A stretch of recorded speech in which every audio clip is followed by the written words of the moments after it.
আচ্ছা তোমরাই বলো, সন্ধে হলে মনটা কেমন খাই খাই করে, কি তাই তো? আর সেটা যদি হয়ে থাকে এরকম শীতের সন্ধ্যা, শীতকালে একটুখানি বেশি খিদে পায়, আর সন্ধেবেলা তো সবসময় মনে হয় যে চুটুর পুটুর কিছু একটা খেয়েই থাকি। তো সেই জন্য কিন্তু আজকে সন্ধেবেলা বোন হঠাৎ করে বায়না করলো যে চাউমিন খাবে। তাই জন্য সেই মতো আমি আর মা চলে গেলাম রান্নাঘরে।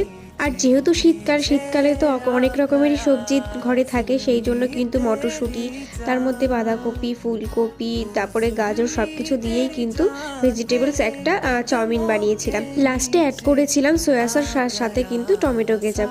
তো দেখো এখানে সব কিছু অ্যাড করার পর কিন্তু ফাইনালি আমাদের চাউমিন তো রেডি হয়েই গেছে।